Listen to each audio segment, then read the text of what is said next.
이제 담대히 시작하는 한 해라는 제목으로 말씀을 전하겠습니다.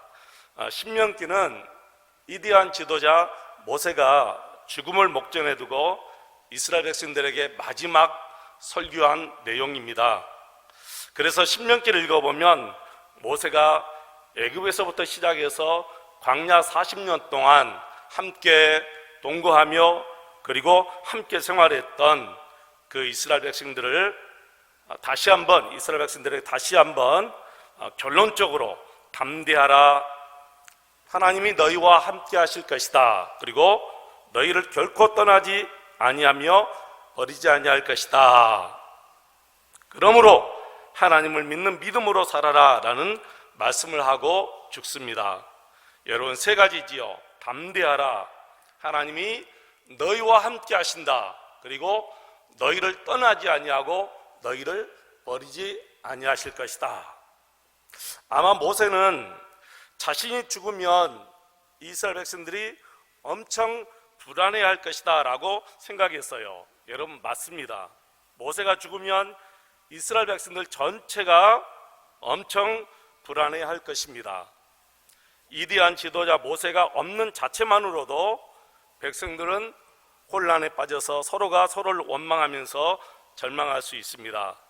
모세는 이러한 것을 내다보고 말씀해요. 사람을 의지하지 말라는 것입니다. 나 모세를 의지하지 말라는 것입니다. 하나님만 의지하고 하나님만 바라보라는 것입니다. 여러분, 그렇습니다. 믿음의 표적은 사람이 아니고 하나님이십니다. 히브리서 기자는 히브리서 3장 1절 말씀 보니까 우리의 대제사장이신 예수님을 깊이 생각하고 바라보라, 이렇게 말씀하셨어요.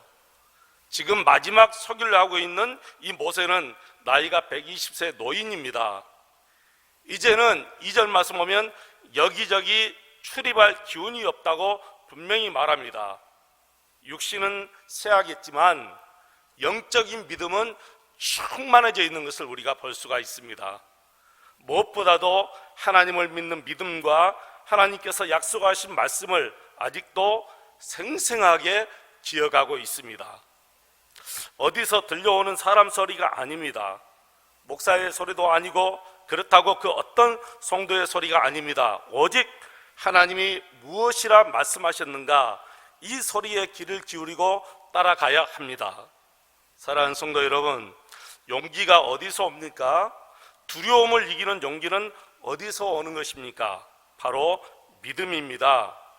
하나님의 말씀을 믿는 믿음에서 이 두려움을 이기는 용기가 오는 것입니다.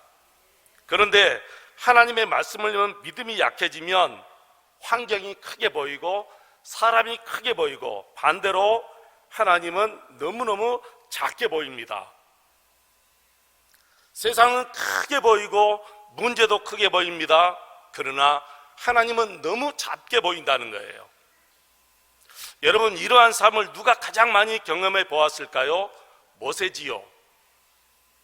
모세는 이러한 삶을 한두 번 경험해 본 것이 아니에요. 그가 호렙산에 숨어 지낼 때부터 시작해서 애굽에서 바로왕 앞에 설 때까지, 그리고 광야 40년의 생활을 할 때 수많은 경험을 했습니다.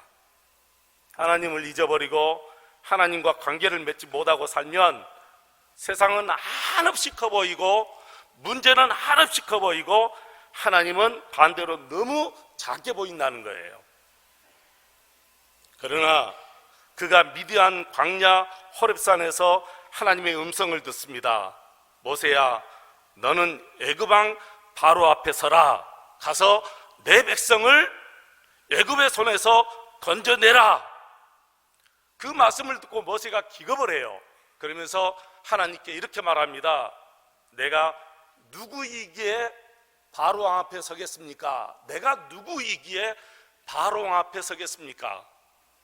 바로왕은 한없이 커 보이는데 자기 자신은 너무너무 초라하고 작게 보여요. 그래서 그는 나는 여기서 양이나 치며 이렇게 살다 죽는 거야, 이 마음이 하나님을 만나기 전에 모세 마음입니다.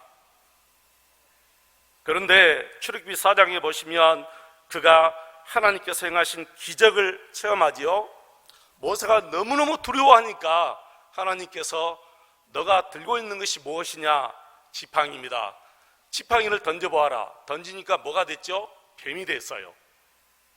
너무너무 놀랐습니다. 그래서 다시 집어라 할 때 다시 집으니까 지팡이가 됐습니까?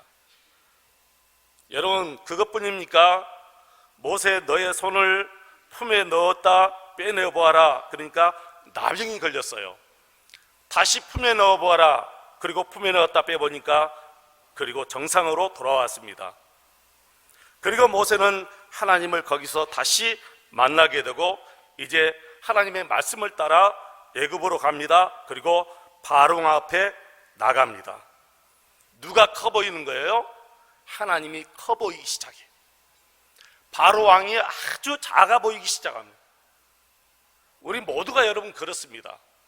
하나님을 만나기 전까지는 누구나 다 세상이 커 보이고 문제가 보이지만 우리가 인격적으로 하나님을 만나면 하나님이 커 보이고 세상을 아주 초라하고 작게 보인다는 것입니다.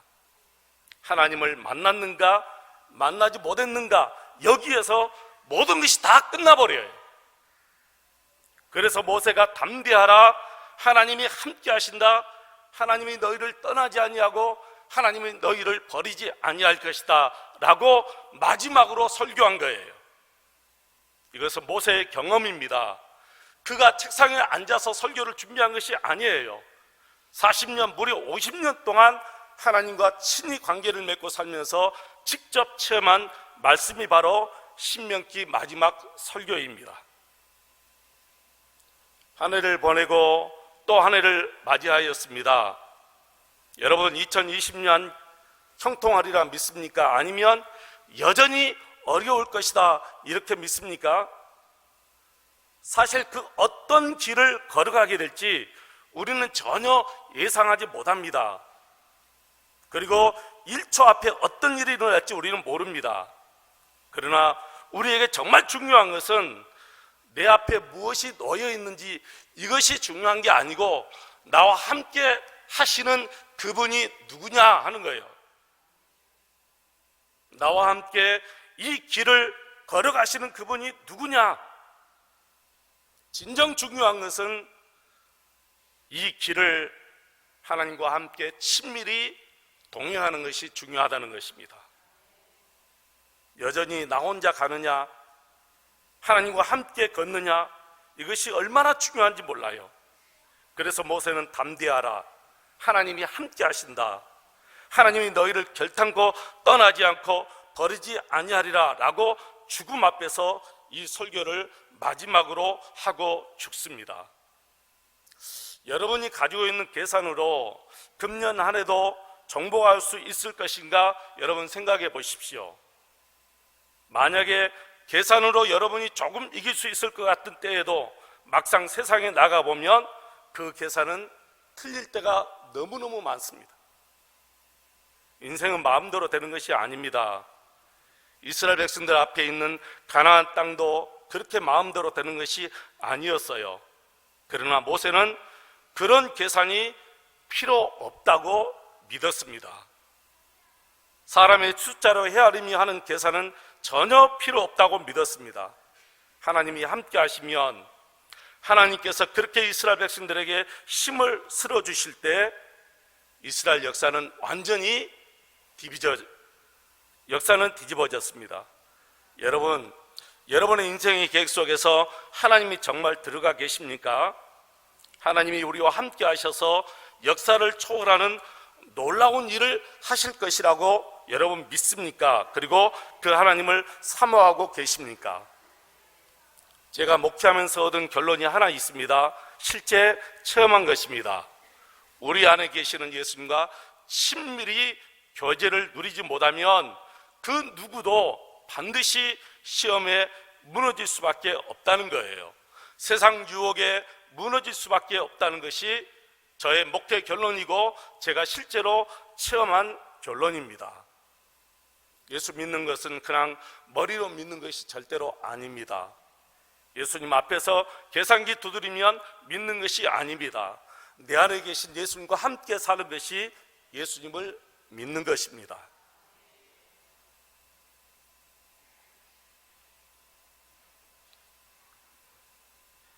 이 말씀이 오늘 모세가 죽음 목전에 두고 했던 마지막 설교와 완전히 일치하는 것을 제가 보았습니다. 오늘 모세는 죽음을 앞에 두고 이스라엘 백성들에게 마음을 강하게 하고 담대하게 하라 이렇게 말했습니다.